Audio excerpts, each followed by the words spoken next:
Judges chapter 2, Holman Christian Standard Bible. The angel of the Lord went up from Gilgal to Bochim and said, I brought you out of Egypt and led you to the land I promised to your fathers. I also said, I will never break my covenant with you. You are not to make a covenant with the people who are living in this land, and you are to tear down the altars, but you have not obeyed me. What is this you have done? Therefore, now I say, I will not drive out these people before you. They will be thorns in your sides, and their gods will be a trap for you. When the angel of the Lord had spoken these words to all the Israelites, the people wept loudly. So they named that place Bochim and offered sacrifices there to the Lord. Joshua sent the people away, and the Israelites went to take possession of the land, each to his own inheritance. The people worshipped the Lord throughout Joshua's lifetime and during the lifetime of the elders who outlived Joshua. They had seen all the Lord's great works he had done for Israel. Joshua, son of Nun, the servant of the Lord, died at the age of 110. They buried him in the territory of his inheritance in Timnath-Heres in the hill country of Ephraim, north of Mount Gash. That whole generation also gathered to their ancestors. After them, another generation rose up who did not know the Lord or the works that he had done for Israel. The Israelites did what was evil in the Lord's sight. They worshipped the Baals and abandoned the Lord, the God of their fathers, who had brought them out of Egypt. They went after other gods from the surrounding peoples and bowed down to them.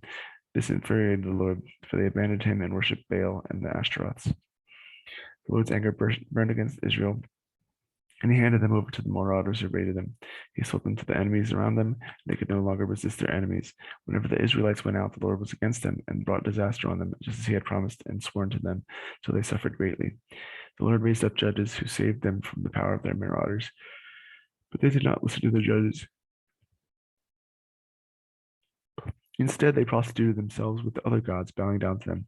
They quickly turned away from the way of their fathers who had walked in obedience to the Lord's commands. They did not do as their fathers did. Whenever the Lord raised up a judge for the Israelites, the Lord was with him and saved the people from the power of their enemies while the judge was alive. The Lord was moved to pity whenever they groaned because of those who were oppressing and afflicting them. Whenever the judge died, the Israelites would act even more corruptly than their fathers, going after other gods and worship and bow to them. They did not turn away from their evil practices or their obstinate ways.